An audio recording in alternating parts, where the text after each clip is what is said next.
ഒരു നാട്ടിൽ തുടരെ തുടരെ നടക്കുന്ന കൊലപാതകങ്ങൾ. അതിനു പിന്നിൽ ആരാണെന്നുള്ളത് പോലീസുകാർക്ക് കണ്ടെത്താൻ കഴിഞ്ഞില്ല.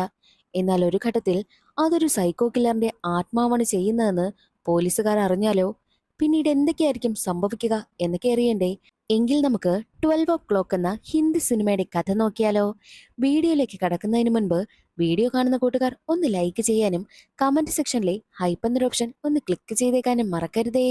കഥ തുടങ്ങുമ്പോൾ രാത്രി സമയം തന്റെ ജോലിയൊക്കെ കഴിഞ്ഞ് വീട്ടിലേക്ക് പോവുകയാണ് ഒരാൾ. എന്നാൽ അയാളെ ആരോ ഫോളോ ചെയ്യുന്നത് പോലെ അയാൾക്ക് തോന്നുന്നു. ചിലപ്പോൾ തോന്നുന്നതാകും. രാത്രി സമയമല്ലേ എന്ന് ചിന്തിച്ച് അയാൾ വീണ്ടും നടന്നു പോകും. എന്നാൽ ഒരു സ്ഥലത്തെത്തുമ്പോൾ അയാളുടെ തോന്നലെല്ലാം ശരിയായിരുന്നു. അയാളെ ആരോ ഫോളോ ചെയ്യുകയാണ്. മാത്രവുമല്ല, അയാളുടെ മുന്നിലേക്ക് ഒരു സ്ത്രീ വരികയും അവരുടെ കയ്യിലുണ്ടായിരുന്ന കത്തി ഉപയോഗിച്ച് അയാളുടെ കഥ കഴിക്കുകയും ചെയ്യുന്നു. ആ ഒരു സീൻ അവിടെ കട്ടായി. മറ്റൊരു വീട്ടില് ഒരു പെൺകുട്ടിയാണ് കാണിക്കുന്നത്. ആ പെൺകുട്ടി എന്തോ പ്രേതബാധ ഏറ്റതുപോലെ തന്നെ എഴുന്നേറ്റ് നടന്നു വന്ന് കണ്ണാടിയിൽ നോക്കിയതിനു ശേഷം പോയി കിടന്നുറങ്ങുകയും ചെയ്യുന്നുണ്ട്. നഗരത്തിൽ ഇതുപോലെ മരണങ്ങളൊക്കെ സംഭവിക്കുന്നത് പതിവായതുകൊണ്ട് തന്നെ പോലീസുകാർക്ക് അതൊരു വലിയ തലവേദനയായി മാറുവാനായും തുടങ്ങി. അങ്ങനെ പോലീസുകാരാണെങ്കിൽ രാത്രി സമയം ആരെങ്കിലും ഇറങ്ങി നടക്കുന്നുണ്ടോ എന്നുള്ളതൊക്കെ അന്വേഷിക്കുന്നതിന് വേണ്ടിയിട്ട് നൈറ്റ് പെട്രോളിംഗ് നടത്തുന്നു. അതേ സമയമായിരുന്നു ഒരു പാലത്തിനടിയിലായിട്ട് ഒരു പയ്യൻ നിൽക്കുന്നത് രണ്ട് പോലീസുകാർ കാണുന്നത്. ഡേയ് പയ്യ, നീ എന്തിനാ ഇവിടെ നിൽക്കുന്നതെന്ന് ആ പയ്യനോട് ചോദിക്കുമ്പോഴോ അവനൊന്നും മിണ്ടാതെ പോലീസുകാരന്റെ അടുത്തേക്ക് വരുന്നു. പോലീസുകാർക്ക് അടുത്തേക്ക് വന്ന ആ പയ്യൻ തന്റെ കയ്യിലുണ്ടായിരുന്ന മാരക ആയുധം ഉപയോഗിച്ച് രണ്ടുപേരുടെയും കഥ കഴിക്കുകയും ചെയ്യുന്നു. ആ സീൻ അവിടെ കട്ടായി. നേരത്തെ ഒരു പെൺകുട്ടിയുടെ കാര്യം പറഞ്ഞില്ലേ, ആ പെൺകുട്ടിയുടെ വീടാണ് കാണിക്കുന്നത്. അവളുടെ അച്ഛനും അമ്മയും മുത്തശ്ശിയും ഒക്കെ പതിവ് പോലെ സിനിമയൊക്കെ കണ്ടതിന് ശേഷം ഉറങ്ങുവാനായി കിടക്കുന്നുണ്ട്. എന്നാൽ ഈ പെൺകുട്ടി കണ്ണാടിയിൽ തന്നെ നോക്കി നിൽക്കുകയാണ്. അവളുടെ പേര് നമുക്ക് സോന എന്ന് പറയാം. അങ്ങനെ സോനയാണെങ്കിലോ കണ്ണാടിയിലേക്ക് നോക്കിയതിനു ശേഷം ഉറങ്ങുവാനായി കിടക്കുന്ന സമയം. അപ്പോഴേക്കും അവരുടെ റൂമിലെ അലമാരയിൽ നിന്നും എന്തോ ശബ്ദം കേൾക്കുന്നു. അത് പോയി നോക്കരുതെന്ന് സോന അച്ഛനോട് പറഞ്ഞിട്ടും അതൊന്നും കേൾക്കാതെയാണ് അച്ഛൻ പോയി അലമാര തുറന്നു നോക്കുന്നത്. പക്ഷേ അതിൽ ഒന്നും തന്നെ ഇല്ലായിരുന്നു. അങ്ങനെ സോന പതിവ് പോലെ കണ്ണാടിയിൽ നോക്കിയതിനു ശേഷം ഉറങ്ങുവാനായും കിടക്കും. ഇതെല്ലാം കാണുമ്പോൾ സോനയ്ക്ക് എന്തോ പ്രശ്നമുണ്ടെന്ന് നമുക്ക് മനസ്സിലാകും. അടുത്ത ദിവസം സോന തന്റെ കാമുകനൊപ്പം ആരുമില്ലാത്തൊരു വിജനമായ ഏരിയയിൽ പുഴക്കരയിൽ നിൽക്കുകയായിരുന്നു. രണ്ടുപേരും സംസാരിച്ചു കൊണ്ട് നിൽക്കുന്ന സമയം കാമുകനവളെ പുഴയിലേക്ക് ഇറങ്ങുവാനായിട്ടും നിർബന്ധിക്കുന്നുണ്ട്. സോനയും പുഴയിലേക്ക് ഇറങ്ങുന്നു. ദേ അപ്പോൾ ഒരുപാട് കൈകൾ പുഴയിൽ നിന്നും പൊങ്ങി വരുന്നതായിട്ട് സോന കാണുന്നു. അത് സോനയുടെ തോന്നലാണ്. അവൾക്ക് മാത്രമേ കാണാൻ കഴിയുന്നുള്ളൂ. അവൾക്ക് അലറി വിളിക്കണമെന്നും ബഹളം വെക്കണമെന്നും ഒക്കെയുണ്ട്. പക്ഷേ ഒരു തുള്ളി ശബ്ദം പോലും പുറത്തേക്ക് വരുന്നതേയില്ല. എന്താ, എന്ത് പറ്റിയെന്ന് കാമുകൻ ചോദിക്കുമ്പോഴും അവൾ ഒന്നുമില്ല എന്ന് തലയാട്ടുകയാണ് ചെയ്യുന്നത്. അവൾക്ക് കാണാൻ കഴിയുന്ന കാര്യങ്ങളൊന്നും കാമുകന് കാണാൻ കഴിയത്തില്ല. അങ്ങനെ സോന വീട്ടിലേക്ക് എത്തിയതും അവൾ കണ്ണാടിയിൽ നോക്കിയതിനു ശേഷം തന്റെ കഴുത്തേക്ക് തിരിക്കുകയും ഒക്കെ ചെയ്യുന്നു. ഇത് സോനയുടെ അച്ഛൻ കണ്ടുകൊണ്ട് വരികയാണ്. അച്ഛൻ എന്തൊക്കെയോ വശപിശക് തോന്നും. തന്റെ മകൾക്ക് എന്തോ പ്രശ്നമുണ്ടെന്ന് ചിന്തിച്ച അച്ഛൻ അവളെയും കൂട്ടി സൈക്യാട്രിസ്റ്റിന് അടുത്തേക്ക് പോകുന്നു. പക്ഷേ ഡോക്ടർ രോഗിയെ നോക്കുവാനുള്ള മാനസികാവസ്ഥയിലായിരുന്നില്ല. അടുത്തുണ്ടായിരുന്ന നഴ്സിനെ വളയ്ക്കുവാൻ വേണ്ടിയിട്ട് ഡോക്ടർ ശ്രമിച്ചുകൊണ്ടിരിക്കുകയാണ്. അത് മനസ്സിലാക്കി സോനയുടെ അച്ഛൻ ഇവിടെ നിന്നിട്ട് വലിയ കാര്യമൊന്നുമില്ല എന്ന് കരുതി തന്റെ മകളെയും കൂട്ടി പുറത്തേക്ക് ഇറങ്ങുന്നു. എന്നാൽ ഹോസ്പിറ്റലിൽ നിന്നും പുറത്തു വരുന്ന സമയത്ത് സോനയ്ക്കടുത്തേക്ക് ഒരു സ്വാമി വരികയാണ്. തന്റെ കയ്യിലുണ്ടായിരുന്ന സാധനങ്ങൾ ഉപയോഗിച്ച് സോനയെ തല്ലുവാനായിട്ട് സ്വാമി വരും. എന്നാൽ അവളാണെങ്കിലോ വല്ലാതെ അലറി വിളിക്കുകയാണ്. പക്ഷേ അതെല്ലാം അവളുടെ തോന്നലായിരുന്നു. അച്ഛൻ അവളെ സമാധാനിപ്പിച്ച് വീട്ടിലേക്കും കൂട്ടിക്കൊണ്ടു പോകും. അടുത്ത ദിവസവും ഡോക്ടറിനെ കാണുവാൻ വേണ്ടിയിട്ട് സോനയും കൂട്ടി അച്ഛൻ എത്തുന്നു. എന്നാൽ നഴ്സിനെ വല്ലാതെ നോക്കിക്കൊണ്ടിരിക്കുകയാണ് സോന. സോന നോക്കുന്നതൊന്നും ഇഷ്ടമാകാത്ത നഴ്സ് അവളെ എന്തൊക്കെയോ പറഞ്ഞിട്ട് ഇഞ്ചക്ഷനും എടുക്കാതെയാണ് അവിടെ നിന്നും ഇറങ്ങിപ്പോകുന്നത്. നഴ്സ് പോയ ഉടനെ തന്നെ ഡോക്ടർ അകത്തേക്ക് വരുന്നു. ഡോക്ടറിനെയും സോന വല്ലാതെയാണ് നോക്കുന്നത്. ഡോക്ടറിന് എന്തോ പോലെയൊക്കെ തോന്നുന്നു. അങ്ങനെ ഡോക്ടർ ഇഞ്ചക്ഷൻ എടുക്കുവാനായി തുടങ്ങുന്ന സമയം തന്നെയായിരുന്നു സോന ഡോക്ടറിന്റെ കയ്യിൽ കയറി പിടിച്ചതിന് ശേഷം അയ്യോ എന്ന് പറഞ്ഞ് ബഹളം വയ്ക്കുവാനായി ആരംഭിക്കുന്നത്. ഉടനെ തന്നെ സോനയുടെ അച്ഛനും അകത്തേക്ക് കയറി വരും. ഈ ഡോക്ടറെ എന്നോട് മോശമായിട്ട് പെരുമാറാൻ ശ്രമിച്ചു, അയാൾ എന്റെ അവിടെ ഇവിടെയൊക്കെ തൊട്ടു എന്നൊക്കെ പറഞ്ഞാണ് സോന ബഹളം വെക്കുന്നത്. അച്ഛൻ ഉടനെ തന്നെ ഡോക്ടറിനെ തല്ലുകയും സോനയെ അവിടെ നിന്നും കൂട്ടിക്കൊണ്ടു പോവുകയും ചെയ്യുന്നുണ്ട്. എന്നാൽ വീട്ടിലേക്കെത്തിയ സോനയുടെ പെരുമാറ്റം തികച്ചും വ്യത്യസ്തമായിരുന്നു. അമ്മയുടെ പേര് വിളിച്ചിട്ട് ഒരു കോഫി എടുത്തുകൊണ്ട് വാ എന്നൊക്കെ വല്ലാത്ത രീതിയിൽ പറയുന്നു. അതൊക്കെ അമ്മ ശ്രദ്ധിക്കുന്നുണ്ട്. മാത്രവുമല്ല അച്ഛൻ വീട്ടിലേക്ക് വരുന്ന സമയം തന്നെ ഈ സോന അമ്മയെ വല്ലാതെ വഴക്ക് പറയുകയാണ്. ഒരു മുതിർന്നാൾ എങ്ങനെയൊക്കെ വഴക്ക് പറയും അതുപോലെ തന്നെയായിരുന്നു സോനയുടെ പെരുമാറ്റവും. കണ്ടുകൊണ്ട് വരുന്ന അച്ഛൻ സോനയ്ക്കടുത്തേക്ക് എത്തിയിട്ട് എന്താ എന്തു പറ്റി, നീ എന്തിനാ ഇങ്ങനെയൊക്കെ പെരുമാറുന്നതെന്ന് ചോദിച്ച് സോനയെ തട്ടി വിളിക്കുന്നു. അപ്പോഴാണ് സോനയ്ക്ക് സ്വയബോധം വന്നത്. എന്താ എനിക്ക് സംഭവിക്കുന്നതെന്നൊക്കെ സോന അച്ഛനോട് ചോദിക്കുന്നു. അവൾക്ക് ചുറ്റും എന്താണ് സംഭവിക്കുന്നത് എന്നുള്ള കാര്യങ്ങളൊന്നും അവൾക്ക് മനസ്സിലാകുന്നതേയില്ല. അടുത്ത ദിവസം പതിവ് പോലെ ജോലിക്ക് പോയ സോനയുടെ അച്ഛൻ തന്റെ കൂട്ടുകാരനോട് തന്റെ മകളുടെ കാര്യമൊക്കെ പറയുന്നു.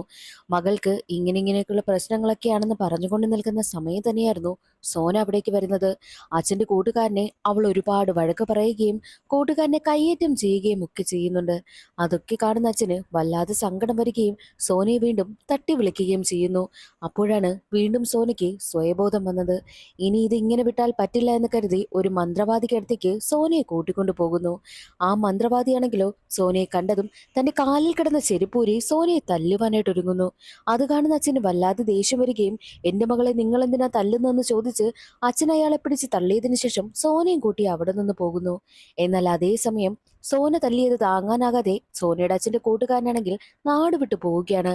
ബസ്സിൽ യാത്ര ചെയ്തുകൊണ്ടിരിക്കുന്ന സമയം സോനയുടെ അച്ഛന്റെ കൂട്ടുകാരനെ ആരോ പിന്നിൽ നിന്ന് വിളിക്കുന്നു. ഉടനെ തന്നെ കൂട്ടുകാരൻ തിരിഞ്ഞു നോക്കും. പക്ഷെ ആരെയും കാണുന്നതേയില്ല. എന്നാലും ആ ശബ്ദം കേട്ടുകൊണ്ടേയിരിക്കുന്നു. അതൊന്നും താങ്ങാനാകാതെ കൂട്ടുകാരനാണെങ്കിലോ നേരെ ഡ്രൈവറിനടുത്തെത്തി വണ്ടി നിർത്തുവാനായും ആവശ്യപ്പെടുന്നു. ഡ്രൈവർ വണ്ടി നിർത്തുന്ന ലക്ഷണമേ ഇല്ല. ഉടനെ തന്നെ അയാൾ തിരിഞ്ഞു നോക്കുന്ന സമയത്തോ ആ ബസ്സിലുണ്ടായിരുന്ന എല്ലാ പാസഞ്ചേഴ്സും അയാളെ തന്നെ നോക്കി എഴുന്നേറ്റ് നിൽക്കുകയാണ്, ഏകദേശം ഒരു പ്രേതബാധ ഏറ്റതുപോലെ. അതേസമയം ഒരു കൊച്ചു പയ്യൻ അവിടേക്ക് നടന്നു വരികയും അയാളെ വലിച്ച് തറയിലിടുകയും അയാളുടെ കഥ കഴിക്കുകയും ചെയ്യുന്നുണ്ട്. ആ സീൻ അവിടെ കട്ടായി സോനയുടെ കാമുകനെയാണ് കാണിക്കുന്നത്. കാമുകൻ ക്രിക്കറ്റ് കണ്ടുകൊണ്ട് നിൽക്കുന്ന സമയം അപ്പോഴേക്കും റൂമിലെ ലൈറ്റൊക്കെ ഓൺ ആവുകയും ഓഫ് ആവുകയും ചെയ്യുന്നുണ്ട്. എന്താണ് സംഭവിക്കുന്നതെന്ന് അവന് മനസ്സിലാകുന്നതേയില്ല. എന്നാൽ പെട്ടെന്ന് തന്നെ ലൈറ്റ് ഓഫ് ആവുകയും അവന് മുന്നിലായിട്ട് ഒരു പെൺകുട്ടിയുടെ രൂപം തെളിയുന്നു. അവൻ ടോർച്ചടിച്ച് ആ ഒരു പെൺകുട്ടിക്ക് അടുത്തേക്ക് ചെല്ലുന്ന സമയത്താണ് ഇത് മറ്റെന്തോ ആണെന്നുള്ള കാര്യം അവന് മനസ്സിലായത്. ഇനി ഇവിടെ നിന്നാൽ ശരിയാകില്ല എന്ന് കരുതി അവൻ ഓടി രക്ഷപ്പെടുവാനായി തുടങ്ങുന്ന സമയം തന്നെ കാല് തന്നെ ഒരു ഷാർപ്പായിട്ടുള്ള ആയുധത്തിന് മുകളിലേക്ക് വന്ന് വീഴുന്നു. അതോടെ അവന്റെ കാര്യവും അവിടെ തീരുകയാണ്. മറ്റൊരു വശത്ത് സോനയുടെ വീടാണ് കാണിക്കുന്നത്. സോനയുടെ പെരുമാറ്റത്തിൽ എന്തൊക്കെയോ പ്രശ്നമുണ്ടെന്ന് മനസ്സിലാക്കിയ അച്ഛൻ സോനയുടെ സഹോദരനെയും അമ്മയെയും മുത്തശ്ശിയെയും ഒക്കെ അവരുടെ നാട്ടിലേക്ക് പറഞ്ഞു വിടുന്നു. എല്ലാം സോൾവ് ആയിട്ട് നിങ്ങൾ തിരികെ വന്നാൽ മതിയെന്നാണ് അച്ഛൻ പ്രത്യേകം പറയുന്നത്. അതിനുശേഷം സോനയും കുട്ടി മറ്റൊരാൾക്കടുത്തേക്ക് പോകുന്നു. ആ ഒരു വൈദ്യനാണെങ്കിലോ സോനയുടെ കണ്ണിൽ ടോർച്ച് അടിച്ചു നോക്കുന്നു. അതിനുശേഷം അവളെ ഹിപ്നോട്ടൈസ് ചെയ്യുകയാണ്. നീ ആരാണെന്ന് ചോദിക്കുമ്പോൾ ഞാൻ ബാബു എന്നായിരുന്നു സോന പറഞ്ഞത്, അതും ഒരു പുരുഷന്റെ ശബ്ദത്തിൽ. അത് കേട്ടതോടുകൂടി ആ ഒരു വൈദ്യനും സോനയുടെ അച്ഛനുമൊക്കെ പേടിച്ചു പോവുകയാണ്. മറ്റൊരു വശത്ത് ഡോക്ടറിനെയാണ് കാണിക്കുന്നത്. ഡോക്ടറും നഴ്സും കൂടി ലൈൻ വലിച്ചു കൊണ്ടിരിക്കുകയാണല്ലോ. അവർ ഏകദേശം സെറ്റാവുകയും ആ ഒരു ഹോസ്പിറ്റലിൽ ഡോക്ടറിന്റെ റൂമിൽ വെച്ച് തന്നെ രണ്ടുപേരും ഫിസിക്കൽ റിലേഷൻഷിപ്പിൽ ഏർപ്പെടുകയും ചെയ്യുന്നു. എല്ലാം കഴിഞ്ഞ് ആ ഒരു നഴ്സാണെങ്കിലോ മുഖം കഴുകുവാനായിട്ട് കണ്ണാടിക്കടുത്തേക്ക് വരുന്നതും നഴ്സിന് തന്റെ മുഖം മറ്റൊരു രീതിയിലേക്ക് തോന്നുന്നു. പെട്ടെന്ന് തന്നെ നഴ്സിന്റെ പെരുമാറ്റത്തിൽ മാറ്റമുണ്ടാവുകയും വീണ്ടും ആ ഒരു ഡോക്ടറിന്റെ അടുത്തേക്ക് ചെല്ലുകയും തന്റെ കയ്യിലുണ്ടായിരുന്ന ഷാർപ്പായിട്ടുള്ള ആയുധം ഉപയോഗിച്ച് ഡോക്ടറിനെ കുത്തുകയും ചെയ്യുന്നുണ്ട്. എന്നാൽ അതേസമയം ഡോക്ടറും തന്റെ കയ്യിൽ കിട്ടിയ ആയുധം ഉപയോഗിച്ച് നഴ്സിന് വിട്ടൊരെണ്ണം കൊടുക്കുന്നു. അങ്ങനെ രണ്ടുപേരുടെയും കഥ അവിടെ തീരുകയാണ് ചെയ്യുന്നത്.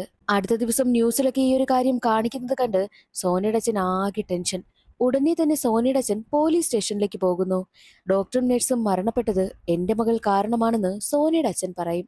മാത്രവുമല്ല ഇവിടെ നടക്കുന്ന എല്ലാ കൊലപാതകങ്ങൾക്കും പിന്നില് എന്റെ മകളാണെന്ന് പറഞ്ഞ് പോലീസുകാരെ വീട്ടിലേക്ക് കൂട്ടിക്കൊണ്ടുവരുന്നു. ദയപ്പോൾ സോന പ്രേതബാധ ഏറ്റതുപോലെ വീട്ടിലിരിക്കുകയാണ്. പോലീസുകാരെ കാണുന്ന സോന, ഡേയ് നിങ്ങൾക്ക് എന്നെ മനസ്സിലായോ, ഞാൻ ആ ബാബു ആണെന്നും സോന പറയുന്നു. ബാബു എന്ന പേരും ശബ്ദവും കേട്ടതോടുകൂടി ഇൻസ്പെക്ടർ അവിടെ നിന്നും പേടിച്ചോടി പോവുകയാണ് ചെയ്യുന്നത്. അതോടെ സോനയുടെ അച്ഛൻ എന്ത് ചെയ്യണമെന്ന് അറിയാത്ത അവസ്ഥ. ഈ ബാബു ഫേമസ് ആയിട്ടുള്ള സൈക്കോ കില്ലറാണ്. സോനയ്ക്കടുത്തേക്ക് അച്ഛൻ വരുന്ന സമയത്ത് ബാബു പറയുന്നുണ്ട്, ഞാനേ ഒരു സൈക്കോ കില്ലറായിരുന്നു. പക്ഷേ ഈ ഒരു പോലീസുകാരാണ് 3 മാസം മുൻപ് എന്റെ കാര്യം അവസാനിപ്പിച്ചത്. അന്നു മുതൽ എന്റെ ആത്മാവ് ഇങ്ങനെ അലഞ്ഞു തിരിഞ്ഞു നടക്കുകയാണ്. ആരുടെയെങ്കിലും ദേഹത്ത് കയറണമെന്ന് ഞാൻ കരുതി. അപ്പോഴാണ് നിങ്ങളുടെ മകളെ കണ്ടുപിടിച്ചത്. അവൾക്ക് കനമൊന്നുമില്ലെങ്കിലും നല്ല ഹെൽത്തിയാണ്. അതാ ഞാൻ അവളുടെ ശരീരം തിരഞ്ഞെടുത്തതെന്നും ബാബു പറയുന്നു. അച്ഛനും അമ്മയ്ക്കും എന്ത് ചെയ്യണമെന്നറിയാത്ത അവസ്ഥ. മറ്റൊരു വശത്ത് സോനയെ ചികിത്സിച്ച ആ ഒരു വൈദ്യൻ തന്റെ അമ്മ സുഖമില്ലാതെ കിടക്കുന്നത് കൊണ്ട് അമ്മയ്ക്കടുത്തേക്ക് എത്തുകയാണ്. ഹോസ്പിറ്റലിൽ അമ്മയ്ക്കടുത്ത് നിൽക്കുന്ന സമയം തന്നെയായിരുന്നു സോനയുടെ അച്ഛന്റെ കോള് വരുന്നത്. തന്റെ മകൾ അനുഭവിക്കുന്ന പ്രശ്നമെല്ലാം അച്ഛൻ തുറന്നു പറയുന്നു. ഇപ്പോൾ ഇവിടേക്ക് വരണമെന്ന് അച്ഛൻ പറഞ്ഞതുകൊണ്ട് തന്നെ വൈദ്യൻ നേരെ സോനയെ കാണുവാൻ വേണ്ടിയിട്ടും എത്തുന്നു. എന്നാൽ വൈദ്യനെ കാണുന്ന സോന, എനിക്ക് മരിക്കാൻ പേടിയാ, ജീവിക്കണമെന്ന് നല്ല ആഗ്രഹമുണ്ട്, എന്നെ രക്ഷിക്കണമെന്ന് പറഞ്ഞ് കരയുവാനായും ആരംഭിക്കുന്നു. അതും വൈദ്യന്റെ അമ്മയുടെ ശബ്ദത്തിൽ. അത് കേട്ടതും വൈദ്യൻ വല്ലാതെ പേടിക്കുകയും തന്റെ അമ്മയ്ക്ക് എന്തോ സംഭവിക്കാൻ പോകുന്നു എന്ന കാര്യം വൈദ്യന് മനസ്സിലാവുകയും ചെയ്തു. അതോടെ വൈദ്യൻ അവിടെ നിന്നും പോവുകയാണ് ചെയ്യുന്നത്. സോനയുടെ വീട്ടിൽ നിന്ന് പോയ ആ ഒരു പോലീസ് ഉദ്യോഗസ്ഥൻ നേരെ വരുന്നത് തന്റെ ഉയർന്ന ഉദ്യോഗസ്ഥനെ കാണുവാൻ വേണ്ടിയിട്ടാണ്. 3 മാസം മുൻപ് ഞാൻ എൻകൗണ്ടർ ചെയ്ത് കൊലപ്പെടുത്തിയ ആ ഒരു സൈക്കോ കില്ലർ ബാബുവില്ലേ, അവന്റെ ആത്മാവ് സോന എന്ന പെൺകുട്ടിയുടെ ദേഹത്തേക്ക് കയറിയിരിക്കുകയാണ്. ഈ സിറ്റിയിൽ നടക്കുന്ന കൊലപാതകങ്ങൾക്കെല്ലാം പിന്നിൽ ആ പെൺകുട്ടിയാണെന്നുള്ള കാര്യവും ഇൻസ്പെക്ടർ പറയുന്നു. പക്ഷേ അതൊന്നും വിശ്വസിക്കുവാനായിട്ട് ഉയർന്ന ഉദ്യോഗസ്ഥൻ കൂട്ടാക്കിയതേയില്ല. നീ ഇപ്പോൾ കണ്ടിന്യൂസ് ആയിട്ട് ജോലി ചെയ്തുകൊണ്ടിരിക്കുകയില്ലേ, അതുകൊണ്ട് നിനക്ക് വർക്ക് പ്രഷറാ, നീ കുറച്ച് ദിവസം ലീവ് എടുത്ത് വീട്ടിലേക്ക് പോകുവാനായിട്ടാണ് ഉയർന്ന ഉദ്യോഗസ്ഥൻ പറയുന്നത്. താൻ പറയുന്നതൊന്നും ആരും വിശ്വസിക്കുന്നില്ല എന്ന സങ്കടത്താലാണ് പോലീസ് ഇൻസ്പെക്ടർ വീട്ടിലേക്ക് എത്തുന്നതും. പോലീസ് ഇൻസ്പെക്ടറിന്റെ ഭാര്യയാണെങ്കിലോ ഇൻസ്പെക്ടറുമായിട്ട് നിരന്തരം വഴക്കിട്ടുകൊണ്ടേയിരിക്കുന്നു. കാരണം ഈ ഒരു ഇൻസ്പെക്ടറിന് മറ്റൊരു സ്ത്രീയുമായിട്ട് ബന്ധമുണ്ട്. അതറിഞ്ഞതുകൊണ്ടാണ് ഭാര്യ ഇങ്ങനെ പ്രശ്നമുണ്ടാക്കുന്നത്. പക്ഷേ ഭാര്യ ഇങ്ങനെ ബഹളമുണ്ടാക്കിക്കൊണ്ടിരിക്കുന്നത് താങ്ങാനാകാതെ ഇൻസ്പെക്ടർ ആണെങ്കിലോ ഭാര്യയുടെ കഥ അവിടെ കഴിക്കുന്നു. സത്യത്തിൽ ഇൻസ്പെക്ടറിന്റെ ദേഹത്തിലേക്ക് ബാബുവിന്റെ ആത്മാവ് കടന്നതുകൊണ്ടാണ് അങ്ങനെയൊക്കെ ഇൻസ്പെക്ടർ ചെയ്തത്. അതിനുശേഷം തന്റെ ഗണ്ണെടുത്ത് സ്വയമേ തന്നെ ഷൂട്ട് ചെയ്ത് മരണപ്പെട്ടു പോവുകയും ചെയ്യുന്നുണ്ട്. അതേസമയം ഉയർന്ന ഉദ്യോഗസ്ഥനെ കാണിക്കുന്നു. ഉയർന്ന ഉദ്യോഗസ്ഥനാണെങ്കിലോ സോനയെ ചികിത്സിക്കുവാനായി എത്തിയ ആ ഒരു വൈദ്യനടുത്തേക്ക് എത്തുകയാണ്. എന്നിട്ട് ആ ഒരു പോലീസ് ഇൻസ്പെക്ടർ പറഞ്ഞ ബാബുവിന്റെ ആത്മാവിന്റെ കാര്യവും, ഒരു പെൺകുട്ടിയുടെ ദേഹത്തേക്കാണ് ആത്മാവ് കയറിയിരിക്കുന്നതെന്നും ഈ ഒരു സൈക്കോ കില്ലറിന്റെ ആത്മാവാണ് ഇപ്പോൾ സിറ്റിയിൽ നടക്കുന്ന പ്രശ്നങ്ങൾക്കൊക്കെ കാരണമെന്നുള്ളതൊക്കെ തുറന്നു പറയുന്നു. അതെല്ലാം കേട്ടതും വൈദ്യനുമാകെ ഷോക്കായി പോവുകയാണ്. അപ്പോഴേക്കും ഉയർന്ന ഉദ്യോഗസ്ഥനൊരു കോള് വരുന്നു. ഇൻസ്പെക്ടർ തന്റെ ഭാര്യയെ കൊന്നതിനു ശേഷം ആത്മഹത്യ ചെയ്തു എന്നാണ് വിളിച്ച ഉദ്യോഗസ്ഥൻ പറഞ്ഞതും. അതോടുകൂടി ആ ഒരു ഉയർന്ന ഉദ്യോഗസ്ഥൻ വൈദ്യനോട് പറയുന്നുണ്ട്, ഞാൻ ഇത്രയും നേരം ആരുടെ കാര്യമാണോ പറഞ്ഞത്, ആ ഒരു പോലീസ് ഉദ്യോഗസ്ഥൻ ആത്മഹത്യ ചെയ്തു, തന്റെ ഭാര്യയും കൊന്നിട്ടാണ് ആത്മഹത്യ ചെയ്തതെന്നും ഉയർന്ന ഉദ്യോഗസ്ഥൻ പറയും. അതിനുശേഷം നേരെ പോകുന്നത് സോനയുടെ വീട്ടിലേക്കാണ്. ഉയർന്ന ഉദ്യോഗസ്ഥനെ കാണുന്ന സോന, ഡേയ്, നിങ്ങൾ എന്നെ ഒരു തവണ കൊന്നതല്ലേ, ഇനി നിങ്ങൾക്ക് എന്നെ കൊല്ലാൻ കഴിയില്ല. ഞാൻ തന്നെയാണ് ഈ സിറ്റിയിൽ നടക്കുന്ന കൊലപാതകത്തിന്റെ എല്ലാത്തിന്റെയും പിന്നിൽ. നിങ്ങൾക്കിനി എന്നെ എന്തെങ്കിലും ചെയ്യണമെങ്കിൽ ദേ ഈ പെൺകുട്ടിയെ നിങ്ങൾക്ക് കൊല്ലണം. അതിന് നിങ്ങൾക്ക് സാധിക്കുമോ എന്നൊക്കെ പറഞ്ഞ് കളിയാക്കുന്ന രീതിയിലാണ് സോന അവിടെ നിന്ന് പോകുന്നത്. സത്യത്തിൽ സോന ഒരു തെറ്റും ചെയ്യുന്നില്ലല്ലോ. സോന ഒരു നിരപരാധിയല്ലേ. ഒന്നും ചെയ്യാൻ കഴിയാതെ ആ ഒരു ഉയർന്ന ഉദ്യോഗസ്ഥനും പിന്നെ വൈദ്യനും സോനയുടെ അച്ഛനും അമ്മയും കൂടി നേരെ പോകുന്നത് ആദ്യം സോനയെ ചെരുപ്പ് കൊണ്ടടിച്ച ആ ഒരു മന്ത്രവാദിയില്ലേ, അയാൾക്കടുത്തേക്കാണ്. അയാളോട് ചെന്ന് ഈ കാര്യങ്ങളൊക്കെ അവതരിപ്പിക്കുന്നു. അതേസമയം മന്ത്രവാദിക്ക് എന്തൊക്കെയോ ശബ്ദങ്ങൾ തന്റെ ചെവിയിലൊക്കെ കേൾക്കുന്നു. ആരോ തല്ലുന്നത് പോലെയൊക്കെ തോന്നുന്നു. എല്ലാവരുടെയും കൺമുന്നിൽ വെച്ച് അയാൾ ഉയർന്നു പൊങ്ങുകയും അയാൾ ഉടനെ തന്നെ താഴേക്ക് വന്ന് വീഴുകയും ചെയ്യുന്നു. അതോടുകൂടി അയാളുടെ കാര്യത്തിലും തീരുമാനമായി. ഇനി എന്ത് ചെയ്യുമെന്ന് എല്ലാവരും ചിന്തിച്ചു നിൽക്കുന്ന സമയം തിരികെ കാറിൽ വരുന്ന സമയത്ത് ആ ഒരു വൈദ്യൻ ഒരു കാര്യം പറയുന്നുണ്ട്. ഇങ്ങനെ മുന്നോട്ട് പോയി കഴിഞ്ഞാൽ ഈ സിറ്റിയിലുള്ള ഒരുപാട് പേരുടെ കാര്യത്തിൽ തീരുമാനമാകും. ഇനി അങ്ങനെ ആരുടെയും ജീവൻ നഷ്ടപ്പെടാൻ പാടില്ല. അതിനൊരു വഴിയേ ഉള്ളൂ, നിങ്ങളുടെ മകളുടെ ജീവൻ അവസാനിപ്പിക്കണം. അതേ ഉള്ളൂ ഇതിനൊരു വഴിയെന്നും വൈദ്യൻ പറയുമ്പോൾ അത് കേൾക്കുന്നതും സോനയുടെ അച്ഛന് വല്ലാതെ ദേഷ്യം വരുന്നു. അച്ഛൻ വൈദ്യനെ ഒരുപാട് അടിക്കുകയും ഒക്കെ ചെയ്യുന്നുണ്ട്. അതിന് ഇങ്ങനെ പ്രതികരിക്കുക അല്ല വേണ്ടത്, ഞാൻ പറഞ്ഞതിനെ കുറിച്ച് നിങ്ങളൊന്ന് ചിന്തിക്കുന്ന വൈദ്യനും പറയുന്നുണ്ട്, ഉയർന്ന ഉദ്യോഗസ്ഥനും പറയുന്നുണ്ട്. അതോടെ സോനയുടെ അച്ഛൻ ഈ ഒരു കാര്യത്തെക്കുറിച്ചൊക്കെ ചിന്തിക്കുന്നു. ആരാലും സോനയുടെ ദേഹത്ത് വന്നിരിക്കുന്ന ആ ഒരു ആത്മാവിനെ മാറ്റുവാനായിട്ട് കഴിയില്ല. അപ്പോൾ സോനയെ തന്നെ അവസാനിപ്പിക്കുന്നതല്ലേ നല്ലതെന്നും അച്ഛനും മനസ്സിലാകുന്നു. ആ സൈക്കോ കില്ലറിന്റെ ആത്മാവിനെ എങ്ങനെയെങ്കിലും ഈ ലോകത്ത് നിന്നേ ഇല്ലാതാക്കണം. അത് മാത്രമായിരുന്നു സോനയുടെ അച്ഛന്റെ ലക്ഷ്യം. അങ്ങനെ സോനയുടെ അച്ഛനും അമ്മയും കൂടി വീട്ടിലേക്ക് വരും. സോനയുടെ ദേഹത്തുള്ള സൈക്കോ കില്ലർ സോനയുടെ അച്ഛനോട് സംസാരിക്കുക, നിങ്ങൾ ആ മന്ത്രവാദിനെ കാണാൻ പോയില്ലേ, അതെനിക്ക് മനസ്സിലായി, അതുകൊണ്ടാ അയാളുടെ കഥയും ഞാൻ അവസാനിപ്പിച്ചത് എന്നൊക്കെ സംസാരിച്ചു കൊണ്ട് നിൽക്കുന്ന സമയം തന്നെ സോനയുടെ അമ്മ ഒരു ബക്കറ്റിൽ നിറയെ മണ്ണെണ്ണയുമായിട്ട് വരുന്നു. എന്നിട്ട് ഈ ഒരു സൈക്കോ കില്ലറായ ബാബു സോനയുടെ ദേഹത്തുണ്ടല്ലോ, സോനയാണെങ്കിൽ അച്ഛനോട് സംസാരിച്ചു കൊണ്ടിരിക്കുന്ന സമയം സോനയല്ല ആ ഒരു ആത്മാവ്. അതേസമയം പെട്ടെന്ന് തന്നെ സോനയുടെ ദേഹത്തേക്ക് ആ ഒരു മണ്ണെണ്ണ ഒഴിച്ചു കൊടുക്കുകയാണ് അമ്മ. എന്താണ് സംഭവിക്കുന്നതെന്ന് ആത്മാവിന് മനസ്സിലാകുന്നതേയില്ല. ആത്മാവ് അതെല്ലാം മനസ്സിലാക്കി വരുന്നതിന് മുൻപ് തന്നെ സോനയുടെ അച്ഛനാണെങ്കിൽ സോനയുടെ ദേഹത്തേക്ക് തീപ്പെട്ടി ഉരച്ചിടുന്നു. അതോടുകൂടി ദേഹം മുഴുവൻ തീ പടരുകയാണ് ചെയ്യുന്നത്. പെട്ടെന്ന് തന്നെ അച്ഛനും അമ്മയും പുറത്തേക്കിറങ്ങി ഡോറും ലോക്ക് ചെയ്യുന്നു. എന്നെ രക്ഷിക്കുക എന്നൊക്കെ സോനയുടെ ശബ്ദത്തിൽ അകത്തു നിന്നും ശബ്ദമിങ്ങനെ കേട്ടുകൊണ്ടേയിരിക്കുന്നു. തന്റെ മകളെ രക്ഷിക്കുവാനായിട്ട് അച്ഛൻ ശ്രമിക്കുന്ന സമയത്ത് ആ ഒരു വൈദ്യനാണെങ്കിൽ സോനയുടെ അച്ഛനെ പിടിച്ചു നിർത്തിയിട്ട്, ഇത് ആത്മാവാണ്, പല ശബ്ദത്തിൽ സംസാരിക്കുവാനായി കഴിയും, നിങ്ങൾ ഡൈവേർട്ട് ചെയ്യുവാനായിട്ട് നോക്കുകയാണ് എന്നൊക്കെ പറഞ്ഞ് അച്ഛനെ സമാധാനിപ്പിക്കുന്നു. ഇനി ആ നാട്ടിലുള്ള ആർക്കും ഒന്നും സംഭവിക്കാതിരിക്കാൻ വേണ്ടിയിട്ട് തന്റെ മകളെ തന്നെ അച്ഛൻ ത്യാഗം ചെയ്തിരിക്കുകയാണ്. ഇനി മുതൽ അങ്ങോട്ട് മകളില്ല എന്നോർത്ത് അച്ഛനും അമ്മയും ഒരുപാട് കരയുന്നു.